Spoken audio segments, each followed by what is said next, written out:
Greetings, Mind Crafters, and welcome to another exciting Minecraft episode. My name is Kimberly Quinn, and I am super pumped to sort of continue the discussion from yesterday about becoming great at what you're already good at. And today we're going to talk about move this into pursuing sort of the tenacious pursuit of less but better.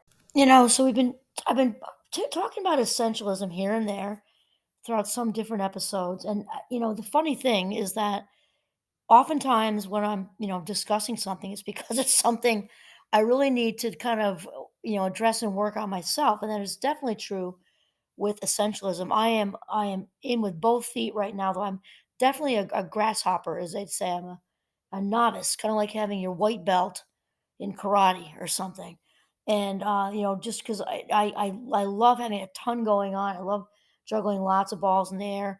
I'd like to think I'm pretty good at it, though now, reading about really the disciplined pursuit of less but better, it's really sort of helping me to shift into a new perspective. It means pursuing in a disciplined way. And the shout out today goes to Greg McKeown, author of Essentialism: The Disciplined Pursuit of Less.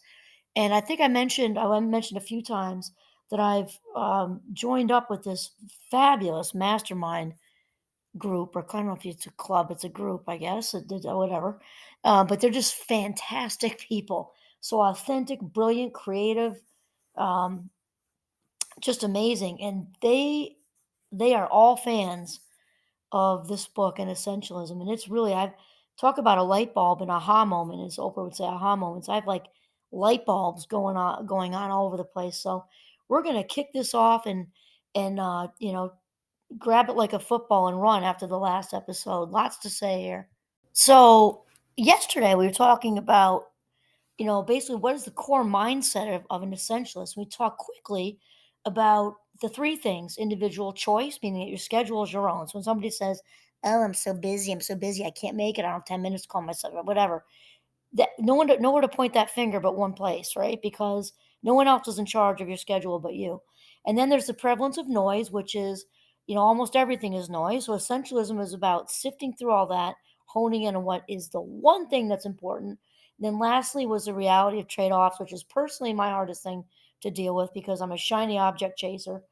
And so, when something looks like a good opportunity, and there's lots of good opportunities, my nature is to want to grab them all up and do all of the speaking engagements because they be fun and exciting. When in reality, you half-ass it when you do that, or you just end up with the flu and whatever. And so here's the deal.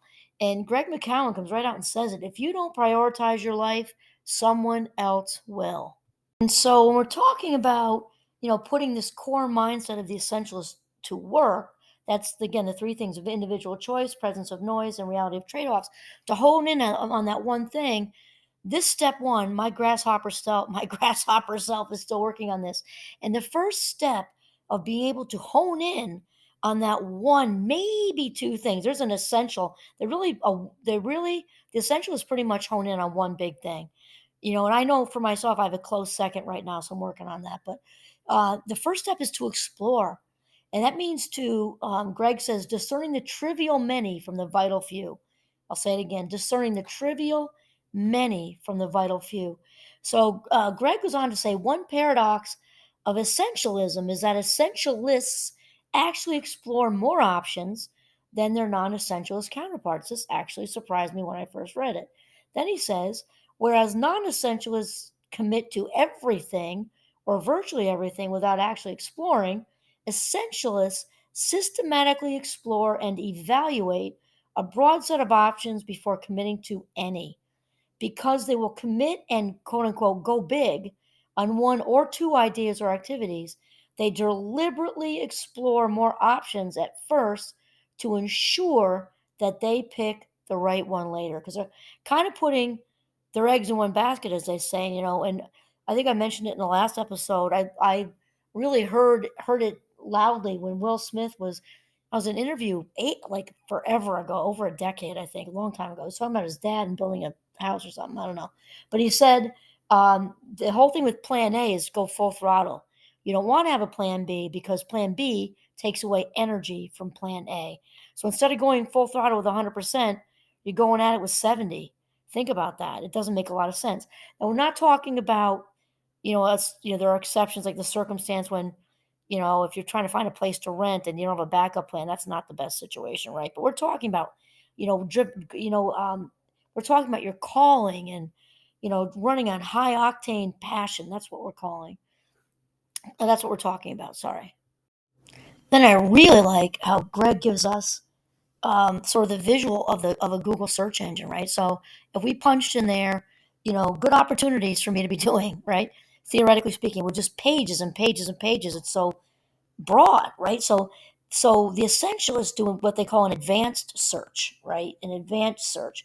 And some of the questions might be, what do I feel deeply inspired by? Or what am I particularly talented at? Or what meets a significant need in the world? And it comes down to um, sort of looking what is the best use of our life minutes is what we're talking about, right? In order to make the greatest level or the highest level of contribution, which means the right thing in the right way and at the right time. And Greg says essentialists spend as much time as possible exploring, listening, debating, questioning, and thinking. But their exploration is not an end in itself. The purpose of the explanation is to discern the vital few from the trivial many. And I'm telling you, this grasshopper again. I'm in it though. Like I'm definitely really more aware. I'm already starting to trim the fat, so to speak. Of things that just really aren't necessary, just aren't necessary. And if they're not life giving, although I've actually been like that forever. If they're not life giving, there's not a lot of point, right? But we're talking about some things make it tough because we're talking about good opportunities with good people and whatever. But again, you can only do so much in one day, in 1 week, in 1 month, in 1 year, because something's got to give, and when we take it all on, either we half-ass it or we go home with, the flu or something, or our relationships go. Got to make the choices. So, according to Greg, the next step of the disciplined pursuit of less, right, is to eliminate. So, this is basically when we filter out all the non essentials from that one thing that we are really, really, really driven to do. Again, maybe two at the most. So Greg says many of us say yes to things because we are eager to please and make a difference. So the eager to please thing, one's approval rating, a lot of people are super focused on all that external crap. Not only in relationships in life but also professionally. And he says, so then Greg says, yet the key to making our highest contribution may well be saying no. And then he talks about Peter Drucker, and Peter Drucker says, people are effective because they say no, because they say, this isn't for me. And the thing is, in reality, people respect strength. I'm just saying, no is a good word. No is a really good word. And that goes, that kind of leaks into all aspects of our lives. People don't respect weakness. So appropriately set boundaries, and appropriate and respectful boundaries. Um, say right because we're all walking balls of energy. What we put out there says a message. When we're able to appropriately and respectfully set boundaries, we are saying, I know my value. Definitely, I know my value, and I'm confident this is what I can do, and the rest of these things, no thank you. I was actually thinking of young mothers just now because it's so challenging, because we're conditioned to be everybody's everything all the time. And in reality, usually when you're the young mother, what gives is you, like you end up getting the flu or something. But they're all different ways to spread ourselves so thin. And this whole trade-off thing is like been certainly been really hard for me because I'm super high energy. I can handle a lot of balls in the air, and making trade-offs has been tough for me. I'm just being honest. So then he says, given the reality of trade-offs, we can't choose to do everything. The real question is not how can we do it all. It is who will get to choose what we do and don't do. See, I love that. He said that earlier. If we don't prioritize our life, somebody else will. So he says, remember, when we forfeit our right to choose, someone else will choose for us. So we can either deliberately choose what not to do or allow ourselves to be pulled in the directions we don't want to go. Gosh, I'm just having a total flashback vision of my 20s. I think a lot of us in our 20s, because we're just not there yet. When you're 20s, you're figuring it out. You still have a need for external approval for the most part. It's, oh, did I say that? Oh, did they? Oh, what if they were hurt? What if my boss overheard me? What, even though they're like in another building, when we're in our 20s, we are still sort of doing a lot of that, and gradually, as we become more seasoned, we see, the value in setting these boundaries. And we also come into our own, I think, with learning to live deliberately. I kind of remember this light bulb going on over and over, because it takes, at least for me, it takes me a while to have. I have to have a few life quizzes before I necessarily get it. But the thing is, way back when this was happening, the thing is, we make decisions all day long. We make active decisions and we make passive decisions. Obviously, when we're actively engaged in our decision making, I will do this and that, and it's a no can do for that, and that. Well, then we're going to live a happier, more fulfilled, less stressful life. But however, when we haven't arrived there yet, and we're bumping up against needing approval, not wanting to say no, taking on way too many things, then decisions end up being made for us passively, and decisions are still being made, and we're still living our life and doing what we're doing. It's just that what we're doing isn't what our first choice would have been, and therein lies the problema, and where we can get on a better track with being more mindful of this.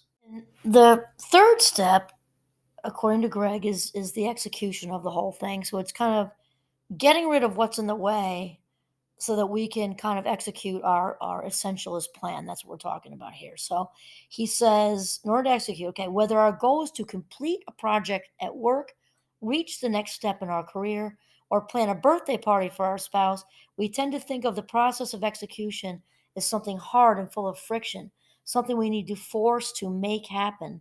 Well, I totally get that, because that's kind of like what I'm feeling at this minute. But the essentialist approach is different.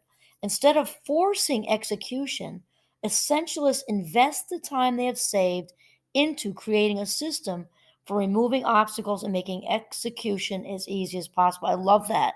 I love that. We've talked about this in different Minecraft episodes, because when we are creative with our time in general, even outside of our conversation today, when we're creative with our time, very living deliberately, making active, conscious decisions, we are saving valuable life minutes.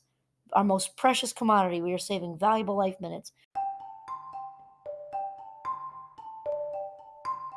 So what Greg is saying here is all those saved life minutes we can now put into doing that one thing that has our heart on fire with desire. And so he says these three elements, explore, eliminate, and execute, are not separate events as much as a cyclical process. When we apply them consistently, we're able to reap greater and greater benefits. Awesome. Okay, so we're talking about the disciplined pursuit of less but better. And also, what he said, if you don't prioritize your life, somebody else will. And that's it. This is Kimberly Quinn signing off from the beautiful northern Vermont. Have a mindful day.